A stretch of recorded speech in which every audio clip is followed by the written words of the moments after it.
We are in New York City, just as loud and as busy as I imagined it would be.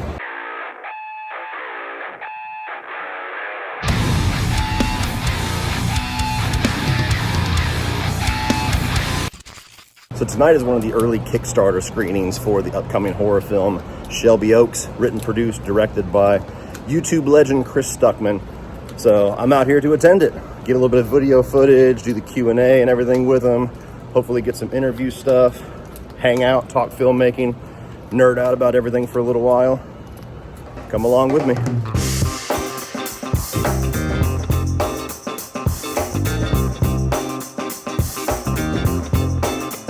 It's gotta be against the law to look this damn good. Watch out now. Cause baby, I feel real good and I wish I would. Watch out now. It's gotta be against the law to look this damn good. Well, we are on our way to the Kickstarter premiere of Shelby Oaks. There's no need for introductions over here. We've got, we're dropping phones now. Very guerrilla style today, but we got Chris Stuckmann, filmmaker, YouTube star. Over here, he's the director, writer, and producer, correct, of Shelby Oaks. So we only have one opportunity to get some questions in, so we're going to do our best while we navigate New York City. So we kind of talked about this a little bit already, but I was kind of giving you your flowers about being somebody who quite literally paved the way for a lot of us on YouTube, talking about movies where, like, before 2009, I didn't even know that was a thing. And then I'm like, oh, there's guys doing this. This is awesome. And, you know, certainly one of the people that inspired me to do what I do and where I'm at now. Thank you. And now you're doing it again with filmmaking. You know, it's like one of us that made it.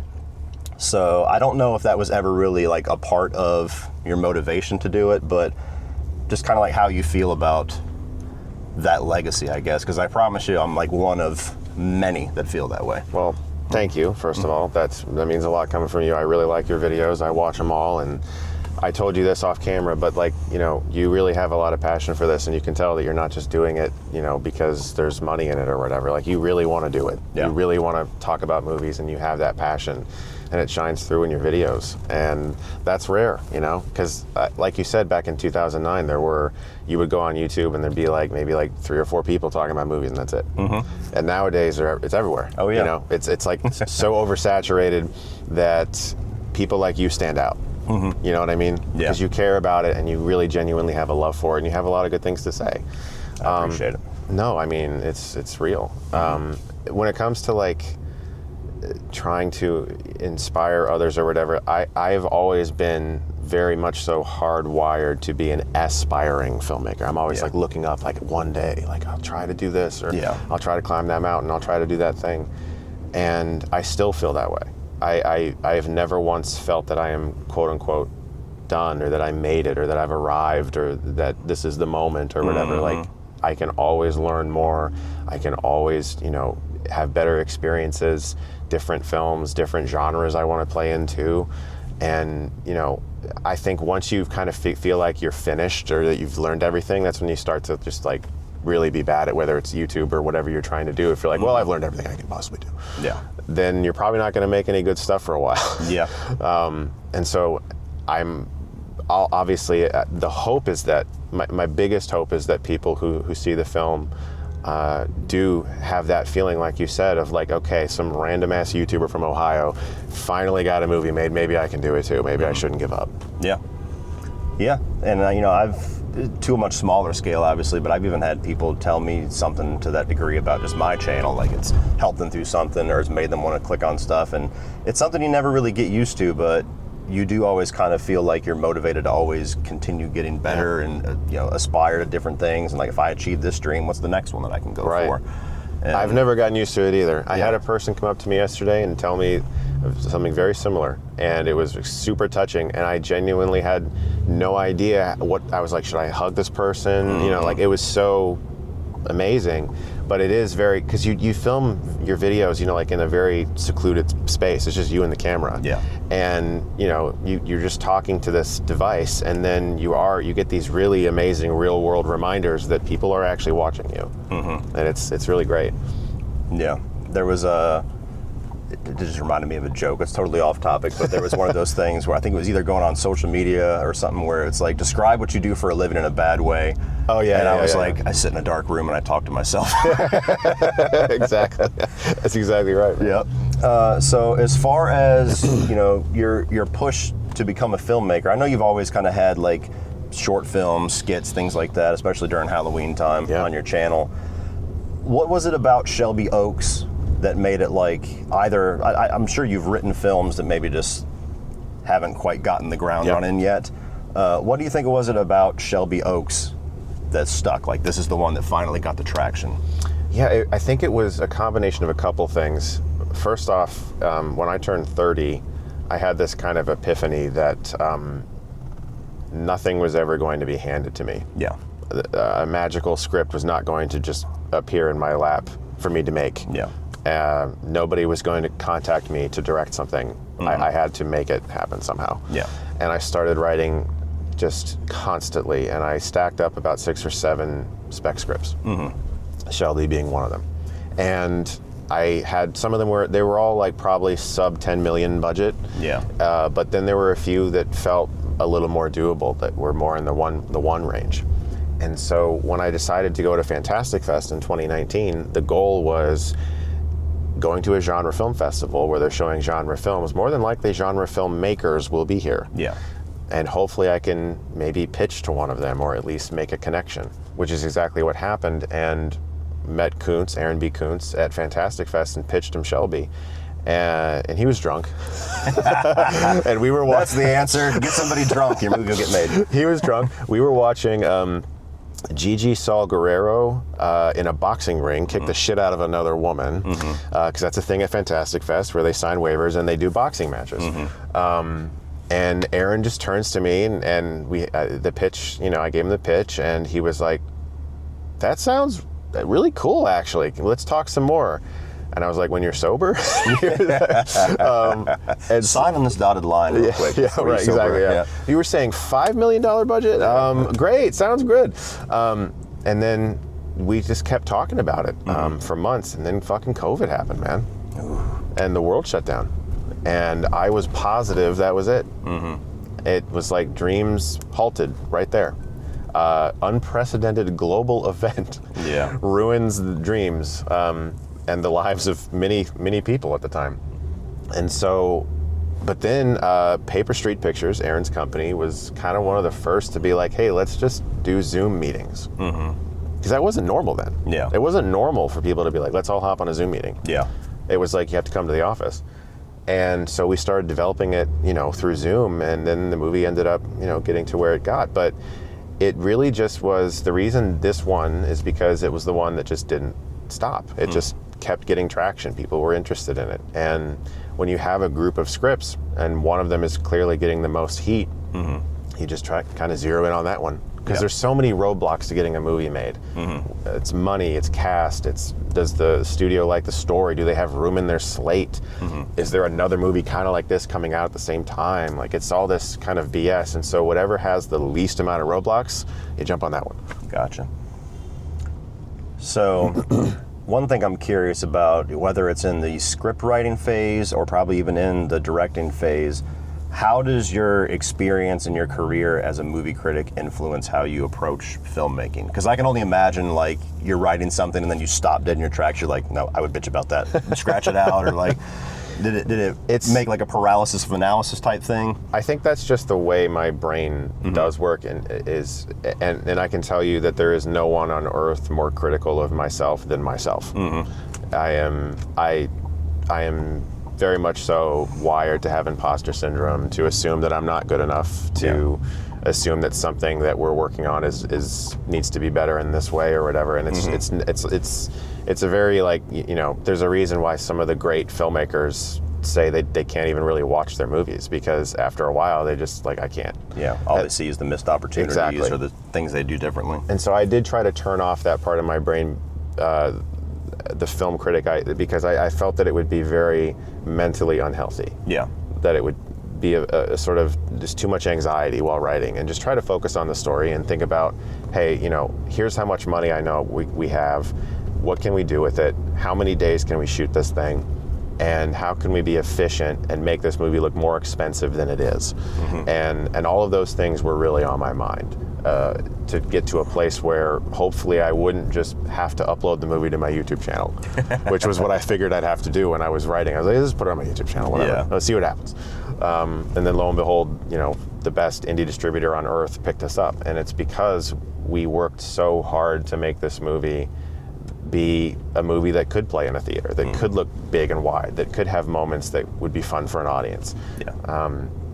So yeah, man, it's just been a crazy journey. Very cool. So we talked about a little bit of this off camera, and if you want to reiterate that story, or you can. But I was curious, like, where is Chris Stuckmann in Shelby Oaks in the story, or even if you already kind of have a keen eye, like a self-awareness of like something in your directorial style that is going to be like a thing that we'll recognize going forward. I think it is kind of what we talked about, but for your viewers, there's an aspect of this film that's obviously about a person who's searching for their sister who's gone missing. And it's not that we haven't seen stories about missing people before; they're everywhere. But there's this notion that the world is telling you to just stop searching. That this is a fruitless endeavor, and this person is probably dead. And you, in your heart of hearts, no, she's alive, she's out there, and I should find her, and why am I not with her? And I mentioned to you, as a kid, a Jehovah's Witness, they practiced shunning, and my sister was shunned from the religion when I was 12, and I didn't see her in person for 17 years. And I was told she was spiritually dead, and that I shouldn't, acknowledge her as a person. When that happened, when she was officially disfellowshipped, they announce it on stage publicly in front of the entire congregation. And they say the person's name. And you are now known as like, this is a person you do not speak to. Yeah. And if you do, you become in threat of being disfellowshipped. And so I didn't see her for 17 years. I eventually reconnected with her. It's great. She's here, and I think she's with my kids right now, actually.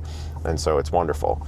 But I was editing the movie when I realized that I had made a film that was about a person desperately searching for their sister when the world is telling them that she's dead. And it that came into the movie like without me really realizing it. And it usually is other people coming up and being like, was this a thing, or this emotional element? And then you kind of realize, oh my God, I did put that in there. Yeah, along those lines, like, whenever you're a storyteller, I feel like it's kind of impossible to not put something of yourself in there, and maybe even just subconsciously. Yeah. And along those same lines, like when you're such a big avid movie fan like us, especially one with a wide amount of movies that we love, we don't just have like a very specific niche or genre that we are dedicated to. I'd imagine as a storyteller and even as a director, like, how do you approach balancing paying some love to your inspirations while very much trying to keep it distinctly you? Yeah, I mean, I think it's kind of the same way that Tarantino does it, where it's like you watch his movies and you're like, yeah, you like spaghetti westerns, don't you? Yeah. You watched a lot of like 70s drive-in movies, didn't you? Because his influences are almost shot for shot. Yeah. And I've seen side-by-side comparisons in his videos, and for me, it's obviously films like Lake Mungo and Noroi. There's little tiny bits of The Ring where you can feel like this, tape that's being watched or whatever. And also horror is such a wide, varied, genre filled with so many different fun things that we're all standing on the shoulders of our heroes. Yeah. It's impossible to not. And so I think for me, it's just like, I know what I love, I know what makes me feel excited, and I know what works in this space. And it's just kind of playing in there and then putting a little bit of your own personal edge to it, whether that's behind the camera or in the script, and just making it your own a little bit. Gotcha. What was a harder journey for you as far as the amount of blood, sweat, and tears that went into it? Obviously, the time frame is going to be massively different, but becoming a YouTuber with 2 million plus subscribers, or crafting a film and having it out there to release? Definitely the film, harder. That's insane. Yeah, definitely. Because the YouTube thing is gradual. Yeah. You can kind of, I won't say control it, but you can kind of roll with it. When you're making a movie, it's all just right now, this is happening. Do not fucking stop. Yeah. Don't get off the train. You can't stop. So it's been a really, really long road, but it's, and it's also like, I wasn't even a father when I started working on this movie. I wasn't a father. COVID wasn't a thing. The strikes didn't happen at the time. Like, Totally different world. Completely different world. I mean, the process of making an indie movie gave me, I already had respect for indie filmmakers, but it shot through the roof. Knowing people who make movies without a safety net, who are, they don't have superheroes in their movies, they don't have explosions, they're just trying to make a story and get it out there for people to be inspired by, hopefully. And it's just I'm so inspired by indie filmmakers who push themselves in those situations. Absolutely. Are we here? Yes, sir. Okay. Oh, we are? We gotta wrap it up, I guess. Gotcha. I have All right. already checked. Sorry, man. Yep, that's fine. One last little brief question, which doesn't even have to be a long one, is what do you see yourself doing next? I honestly, I would really love to try action. I really have this. I have a script I've been working on. I'm really excited about. But if I stay in the genre space, I'll be happy. Awesome. All right, there you go, guys.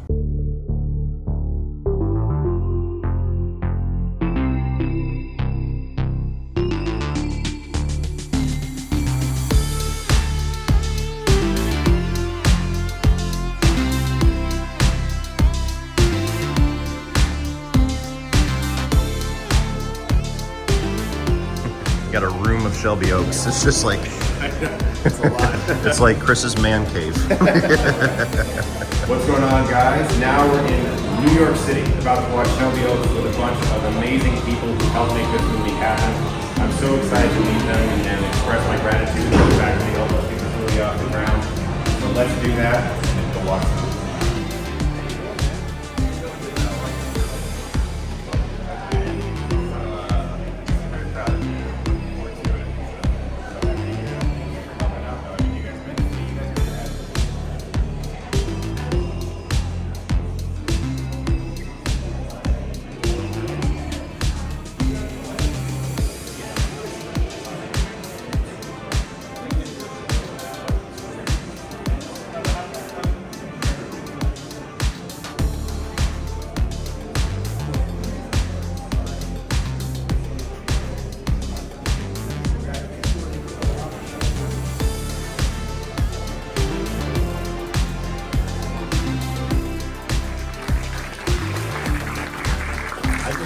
Say really quick, I've been informed that a lot of folks here traveled pretty far.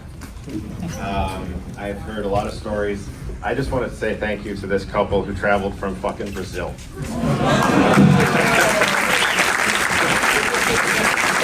That blew my mind.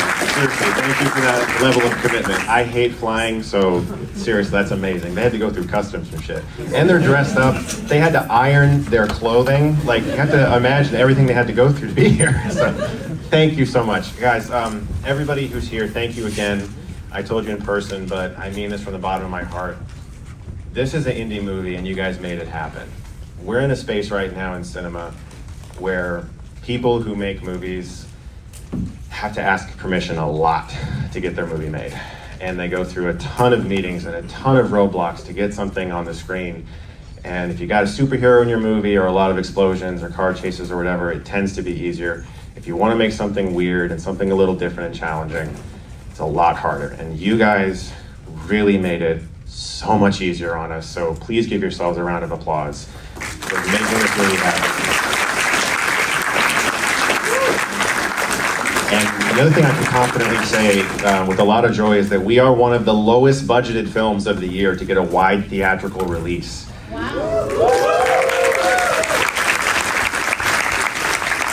that is due to the incredible folks at Neon for picking this movie up and for being so amazingly supportive, for putting this screening on. You know, a big thing for me when they acquired the film, as I said, we've got a lot of backers on this movie.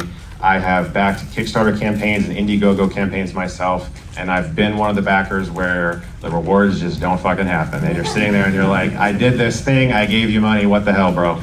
And I just want to make sure that you guys get everything you were promised. So there's physical stuff coming. We're doing this, obviously. There's going to be a fucking amazing Blu-ray with like multiple discs and tons of special features. And I just want to make sure that you guys know all that stuff is coming and that you are valued. So thank you again. We'll talk more after the movie, and then we can do a Q&A, and also I'll meet you guys out if you want to talk anymore afterwards. So thank you guys so much.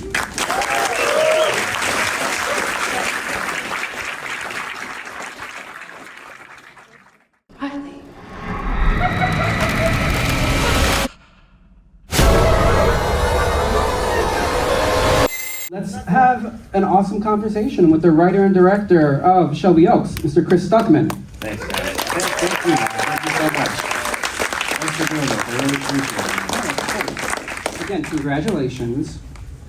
I know there's probably a lot of questions in the audience, so I will open up to you all in just a bit, but I want to get us started. Let's walk this back a little to the beginning. Here you are, gaining this huge. I want to see your face. Oh, how romantic. Yeah, so you grow this giant following on YouTube, reviewing films, talking about movies. Is there a certain point where those creative pangs started, or were they always there from the start? I mean, I started making movies when I was a kid. I was making movies at 14 on tape. I saw M. Night Shyamalan Signs. The very first thing I ever shot was a shot-for-shot remake of Signs with my friends. I kid you not, I bought green body paint and stripped down and paint myself green like a fucking alien. My question is, there's two audience cuts of this movie, the pre-Neon Fantastic Fest cut and this cut that we just saw. And I'm curious what the biggest differences are between them, since we may never see the Fantastic cut. The thing is, it's really what I already said, the knowledge of understanding how much time it takes to pull off a practical effect.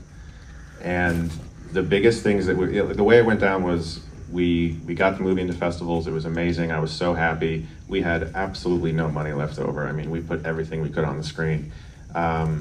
Neon acquired us, dream come true. I mean, I was crying when I found out, and it was just insane.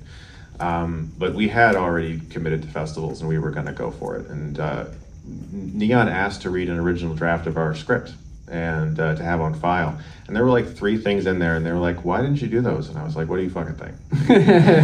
We don't have any money. We ran out of money. So they were like, "What if you had a little more?" So we got to do basically 2 kind of more gory elements that are in the film. Thanks, Chris. First off, thanks for making me aware of the masterpiece film that is Samurai Cop. Hell yeah.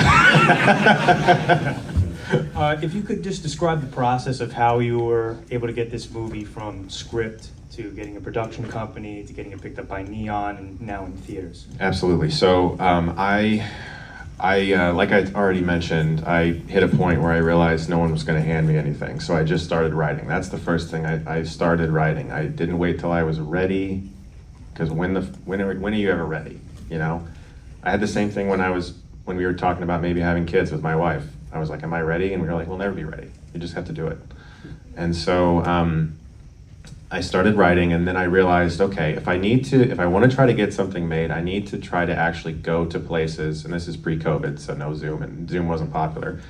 Go to places where people are who make stuff that I want to make, like film festivals, genre film festivals. Thank you. Absolutely. No, this guy knows what he's talking about. And you go to these places, and they literally wear identifying badges that say filmmaker or industry or producer or whatever, and you don't even have to ask them, like that's a type of person you need to be talking to.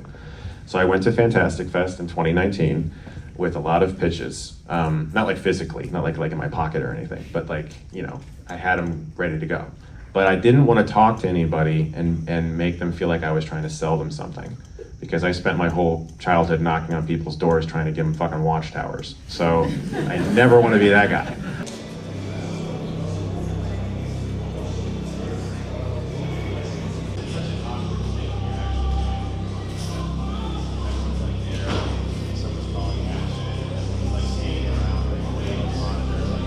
I had some moments where I did scream, I'll admit. It's so much fun. You really have a good time.